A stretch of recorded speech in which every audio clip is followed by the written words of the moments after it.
अगला जो पॉइंट है इसको हम कहते हैं एक्वायरिंग स्टाइल। एक्वायरिंग स्टाइल को अगर आम भाषा में बात की जाए तो मैं इसको एक नेचर वाला ही बोलता हूँ कि एक्चुअली इससे नेचर निकल के आता है।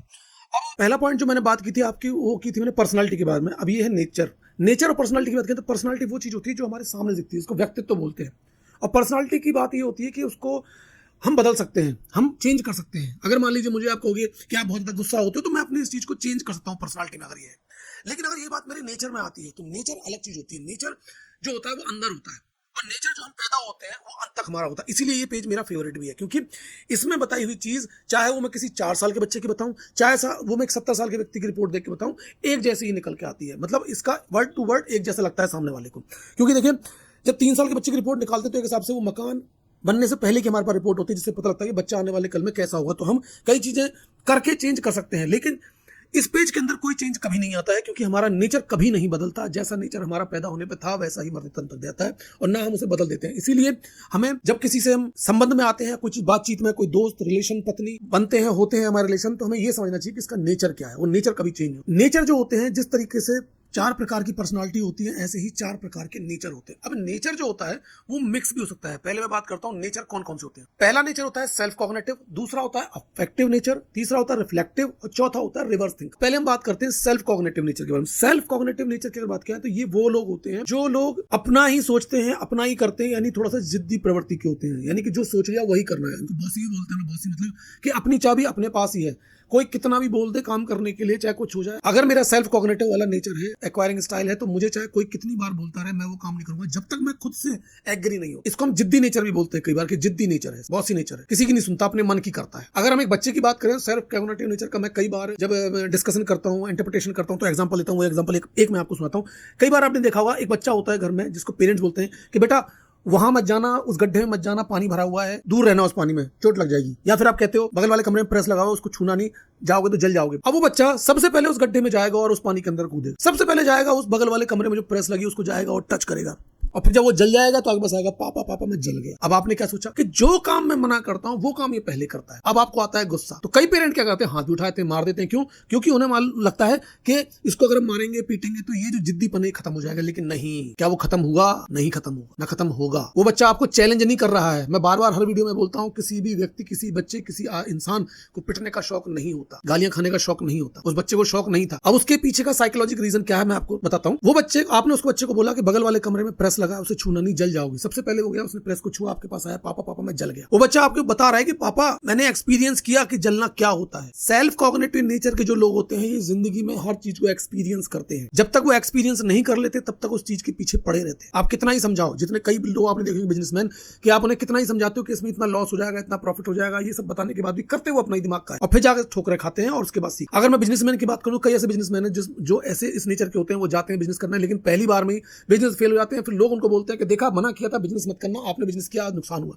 लेकिन एक बहुत अच्छी पॉजिटिव बात है सेल्फ कॉग्निटिव लोगों के, कि अगर ये लोग उस चीज के पीछे पड़े रहे, करते रहे, तो उस काम को एक बार नहीं, 2 बार नहीं, लेकिन एक दिन ऐसा आएगा जब वो करेंगे तो उसमें सफल हो जाएंगे, और इतना जबरदस्त सफल होंगे कि वो एक यूनिक बन जाएगा। इस पेज में जो रिपोर्ट है, सेल्फ कॉग्निटिव नेचर कितने परसेंट है आपका, अफेक्टिव नेचर कितना परसेंट है, वो आता है। अगर 100% सेल्फ कॉग्निटिव है तो जो मैंने चीज बताई वो 100% करेगा वो बच्चा या वो व्यक्ति। दूसरी अगर बात करता हूं अफेक्टिव नेचर, इस नेचर को, इस एक्वायरिंग स्टाइल को मैं सबसे डेंजर मानता हूं। अफेक्टिव मतलब जैसे मैंने बताया, सेल्फ कॉग्निटिव मतलब मैं जो हूं खुद ही डिसीजन लेता हूं, खुद ही करता हूं। लेकिन अफेक्टिव नेचर वाला जो बच्चा या व्यक्ति होता है, ये इसकी खुद की कोई, मेरे हिसाब से जो मैंने आज तक एनालिसिस की है, कि इस बच्चे का खुद का कुछ अस्तित्व या उस व्यक्ति का खुद का अस्तित्व कुछ होता ही नहीं। वो जिस माहौल में, जिस एनवायरमेंट में, जैसी सोसाइटी में रहता है वैसा बन जाता है। यानी कि यदि मान लो ये एक अच्छी संगति के लोगों के साथ में रहा तो वैसा बन जाएगा, अगर बुरी संगति के लोगों के साथ रहा तो वैसा बन जाएगा। एक एग्जांपल लेता हूं इसमें भी मैं, कि मान लीजिए मेरा अफेक्टिव नेचर है, मेरा एक दोस्त है, मैं उसके साथ में रोज घूमता हूं, मैंने उससे दोस्ती कर ली, कहीं जाके कुछ गंदी चीजें करता है, जैसे मान लो वो स्मोकिंग करता है, मान लीजिए एग्जांपल के तौर पे, अगर वो स्मोकिंग करता है तो मैं अफेक्टिव हूं। अब मैं जितना चाहे सोच लूं कि ये वाली चीज मेरे अंदर नहीं आएगी, लेकिन ऐसा नहीं है मुमकिन। अगर मेरा अफेक्टिव नेचर है तो एक दिन मैं उसके साथ रहते रहते कब स्मोकिंग स्टार्ट करूंगा मुझे पता भी नहीं चलेगा। और अफेक्टिव नेचर वाले लोग इतने डेंजरस होते हैं कि अगर उन्हें कोई चीज लत लग जाती है तो वो छुड़ाना बहुत मुश्किल होती है। दूसरी बहुत बड़ी चीज इनके अंदर होती है ये, कि बहुत जल्दी डिमोटिवेट होते हैं। जैसे पहला जो बताया था मैंने सेल्फ कॉग्निटिव, वो इतनी डिमोटिवेट नहीं होते। उन्हें आप 10 बार चैलेंज करोगे, डिमोटिवेट करोगे, डिमोलाइज करोगे, तब भी उनको फर्क नहीं पड़ता। लेकिन अफेक्टिव नेचर वालों को अगर छोटी सी बात भी कोई कह देता है तो उन्हें इतनी बुरी लगती है कि उनको लगता है कि मेरा इस दुनिया में कोई नहीं। माँ बाप भी अगर छोटी सी बात कह देते हैं अफेक्टिव नेचर के बच्चे को, तो वो उन्हें इतना बुरा लगता है कि उन्हें लगता है ये मेरे पेरेंट्स नहीं, मेरे दुश्मन है। तो अफेक्टिव नेचर ज्यादा डेंजरस होता है।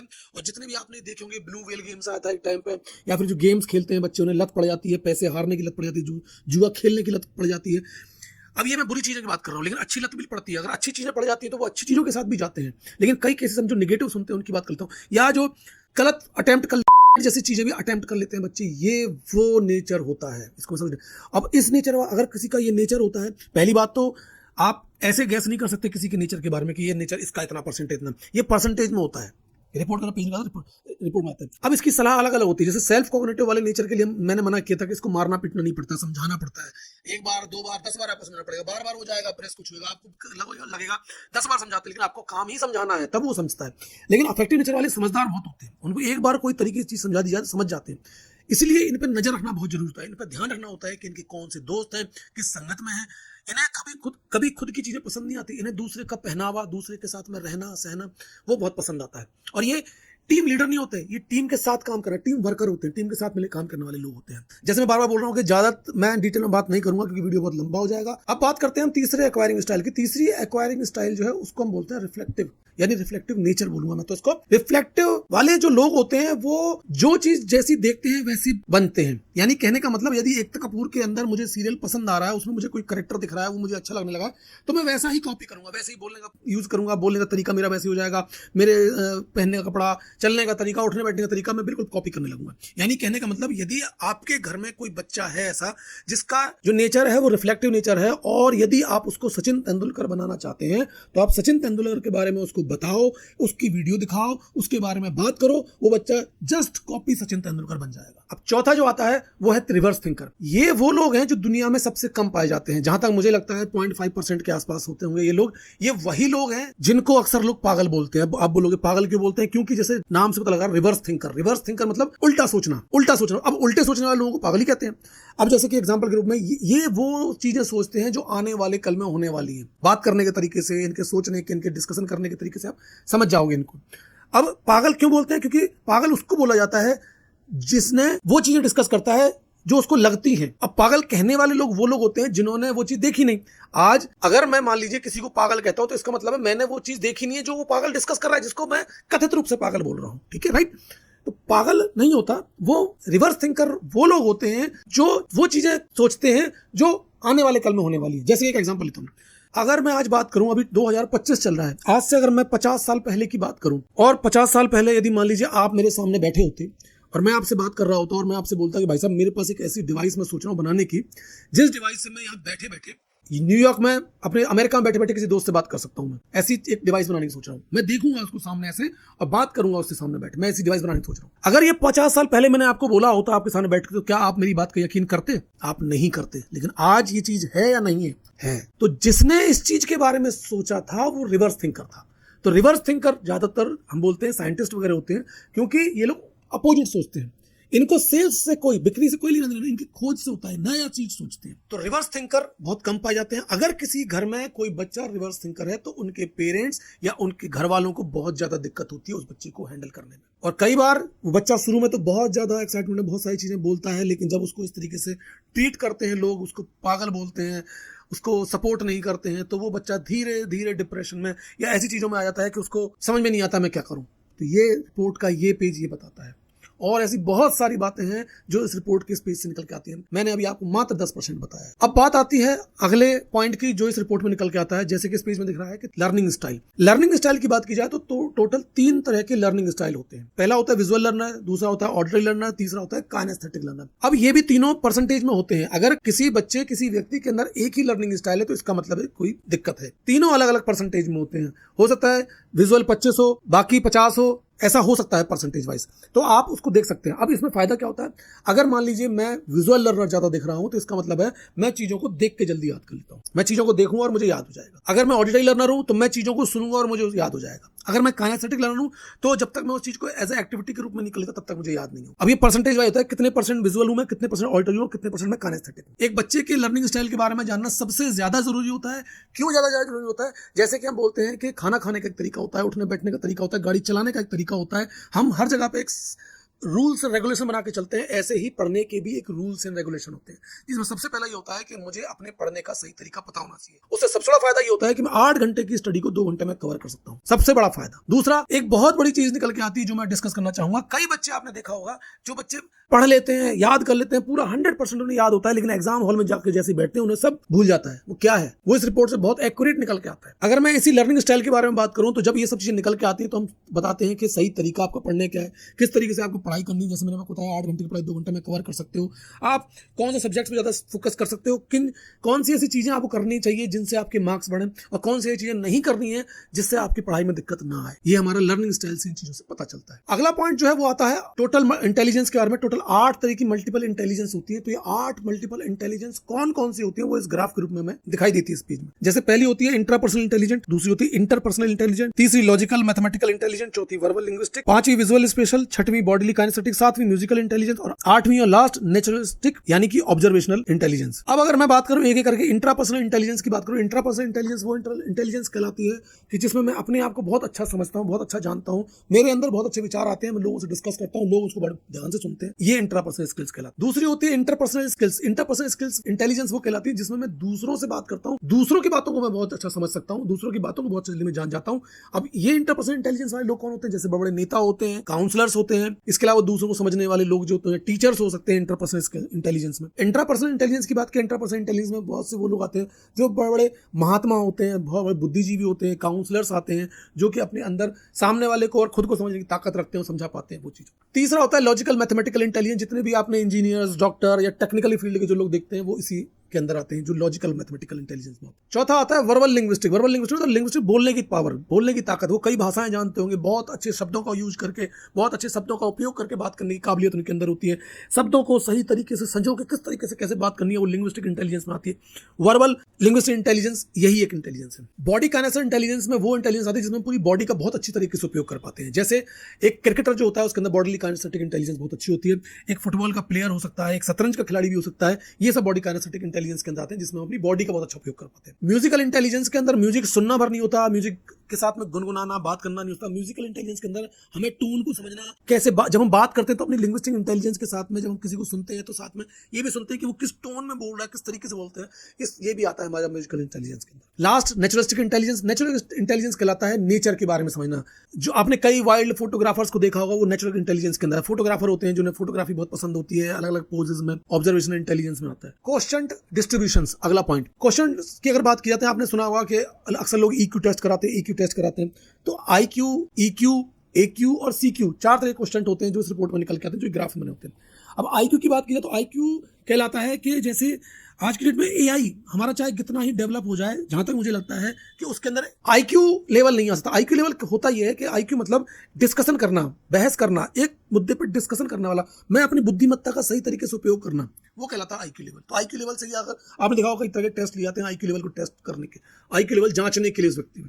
अब वो मैं उसमें नहीं जाऊंगा कितना सही है कितना गलत है, क्योंकि आईक्यू टेस्ट कराने के लिए एक कुछ गिने चुने क्वेश्चंस होते हैं वो पूछे जाते हैं। दूसरा होता है ईक्यू। ईक्यू मतलब होता है इमोशनल क्वेश्चन। इमोशनल क्वेश्चन की बात करते हैं तो इमोशनली ये बंदा कैसा है, इमोशनली फीलिंग्स कितनी है इसके, ज्यादा फीलिंग्स है तो वो भी खराब है, कम फीलिंग्स है वो भी बेकार है। तीसरा आता है हमारा एक्यू। एक्यू आता है एडवर्सिटी क्वेश्चन। एडवर्सिटी क्वेश्चन का मतलब होता है एक ऐसी एबिलिटी जो टफ सिचुएशन में, विपत्ति के समय में, डर के समय में मैं कैसा हूं। अगर मैं वीक, अगर मेरा ये ब्रेन का पार्ट वीक है तो मुझे दिक्कत आएगी, मैं डर जाऊंगा, छोटी छोटी मुसीबतों से मैं डरने लगूंगा। अचानक से मान लीजिए मैं बैठा हुआ हूँ, भूकंप आ गया, मकान गिरने लगा, मैं सोच ही नहीं पा रहा हूँ मुझे क्या करना, और मैं दब जाऊंगा उसके नीचे। तो ये वो इंटेलिजेंस कहलाती है जिसमें हमारी अंदर की लड़ने की शक्ति जो है, अंदरूनी शक्ति जो लड़ने की, शरीर से नहीं, अंदर मानसिक शक्ति कितनी मेरी वो पता चलती है। चौथा होता है सीक्यू। सीक्यू कहलाता है क्रिएटिव क्वेश्चन। क्रिएटिव क्वेश्चन मतलब मैं क्रिएटिव कितना हूं, मैं किसी चीज को किस तरीके से करता हूं। अभी मैं बात कर रहा हूं तो मैं किस तरीके से आपसे बात कर रहा हूं, किस तरीके मैं क्रिएटिव हूं, किस तरीके से और बात करता हूं। आज मैं ड्राइंग करता हूं, मैं किस तरह से उसको और क्रिएटिवली करता हूं। अगला ऑप्शन आता है मैनेजमेंट स्किल्स। मैनेजमेंट स्किल्स की बात किया है तो इस पेज से में हमें पता लगता है कि जिसकी भी ये रिपोर्ट है वो मैनेजमेंट में किस मैनेजमेंट के काम को बहुत अच्छा करने की काबिलियत रखता है। जैसे कि ये गोल सेटिंग बहुत अच्छी कर पाता है, या टीम वर्क इसका बहुत अच्छा है, या लीडरशिप क्वालिटी बहुत अच्छी है, या क्रिटिकल कई काम ऐसे होते हैं इसमें क्रिएटिव अप्रोच की बहुत जरूरत पड़ती है। तो इनमें से ये काम कौन सा ज्यादा अच्छे तरीके से कर सकता है, वो इस रिपोर्ट के पेज से निकल के आता है। तो यानी कहने का मतलब किसी एक कंपनी के लिए जो हायर करती है एम्प्लॉयज को, उसके लिए ये पेज बहुत इंपॉर्टेंट हो सकता है। इसके बाद अगला जो पॉइंट आता है वो आता है सब्जेक्ट सिलेक्शन, जो कि एक पेरेंट, टीचर, स्टूडेंट, एक एजुकेशन इंस्टीट्यूट के लिए बहुत इंपॉर्टेंट होता है कि सब्जेक्ट सिलेक्शन किस तरीके से करना चाहिए। जैसे कि मैं कई वीडियोस में बात करता रहता हूँ कि सब्जेक्ट सिलेक्शन के लिए आज जो तरीका है वो ये है कि यदि मैं एक स्टूडेंट हूँ तो मैं अपने सोचता हूँ कि मैं, मेरा दोस्त जो है सब्जेक्ट ले रहा है, मैं वो ले लेता हूँ, या कई बार हम सोचते हैं कि हमारे पेरेंट्स जो बोलते हैं वो सब्जेक्ट ले लेते हैं। कई बार हम ये बोलते हैं मतलब साइंस ही लेना है। क्यों साइंस क्यों लेना है? क्योंकि साइंस अच्छा माना जाता है। आर्ट्स लेना है क्योंकि हमारी सोसाइटी में कहते हैं आर्ट्स तो वो लोग लेते हैं जो कम इंटेलिजेंट होते हैं, ये एक ठप्पा लगा हुआ है।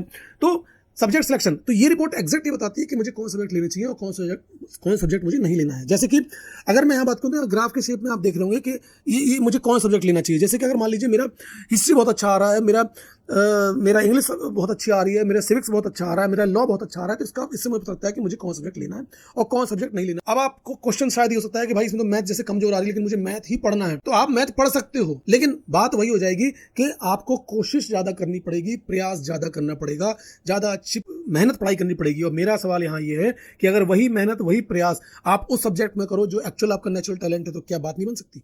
अगली चीज, अगला पॉइंट जो आता है वो आता है डिपार्टमेंटल सुटेबिलिटीज। डिपार्टमेंटल सुटेबिलिटीज की अगर हम बात करते हैं तो ये भी उनके लिए है जो एम्प्लॉयज को हायर करते हैं। ये जो हम बंदा जिसको इंटरव्यू ले रहे हैं, जिसको रख रहे हैं, इसके लिए कौन सा डिपार्टमेंट है वो बेस्ट रहेगा, कौन सी ये चीज़ है जिनके अंदर इसको जाना चाहिए। एचआर डिपार्टमेंट हो गया, जहाँ पर लोगों को रखते हैं, उसमें ज़्यादा बेटर रहेगा, या मैनेजमेंट वाली चीज़ में हम इसे रख लें, या फिर मार्केटिंग एंड सेल्स में इसको हम रख दें, या परचेज में डाल दें, या रिसर्च एंड डेवलपमेंट हो गया, मैन्युफैक्चरिंग हो गया। ऐसे कई प्रकार के ऑप्शंस होते हैं। मुझे इस व्यक्ति को कहाँ रखना है जहां पर ये अच्छा काम करके देगा मुझे। अगला पॉइंट आता है एक्टिविटीज बेस्ड। अब एक्टिविटीज जो की बात की जाए तो अक्सर आपने देखा होगा कि जब गर्मियों की छुट्टियां होती हैं हमारे बच्चों की, हमारे देश के अंदर, या विंटर वैकेशन होते हैं, तो हम अपने बच्चों को उनके टैलेंट को जानने के लिए उन बच्चों को दुनिया भर की क्लासेस होती हैं वो उन्हें भेजते हैं। जैसे डांस क्लास हो गई, सिंगिंग क्लास हो गई, साइकिलिंग के लिए, स्विमिंग के लिए, क्रिकेट अकेडमी ज्वाइन कराते हैं, या दुनिया भर की एक्टिविटीज होती है उन्हें कराते हैं। वो किस लिए कराते हैं? वो सिर्फ इसलिए कराते हैं कि हमारे बच्चे का जो नेचुरल टैलेंट है वो निकल के आए आज के जमाने में। लेकिन इस रिपोर्ट से हम ये पता कर सकते हैं बच्चे का नेचुरल टैलेंट क्या है। अब अगर मुझे मान लीजिए कि मेरे बच्चे की साइकिलिंग बहुत अच्छी है, या मेरा बच्चा डिबेट बहुत अच्छा कर सकता है, तो मुझे अब उसको डांसिंग की क्लास ज्वाइन कराने की, म्यूजिकल क्लास ज्वाइन कराने की जरूरत बिल्कुल नहीं है। मुझे सिर्फ अब मुझे उसको डिबेट क्लास में ज्वाइन कराना है, क्योंकि उसके अंदर लिंग्विस्टिक इंटेलिजेंस निकल के आ रही है। इसका मतलब उसके अंदर वो बोलने में बहुत अच्छा है। उसको अगर कोई मुद्दा दिया जाएगा तो, और उसमें डिटेल में उसको पढ़ाया जाएगा, जानकारी दी जाएगी, तो बहुत अच्छा लिंग्विस्टिक इंटेलिजेंस की वजह से वो बहुत अच्छा वक्ता बन सकता है। ये निकल के आता है इसमें। तो मेरा क्या क्या बचत हुआ? मेरा पैसे की बचत हुई, स्ट्रेस बच्चे की मेरी कम हुई एज अ पेरेंट। इसके अलावा मुझे क्लियर हो गया कि मेरे बच्चे का आने वाले कल में कौन सी चीजें जिनमें मुझे उनको प्रोत्साहित करना है, बढ़ाना है, बढ़ावा देना है।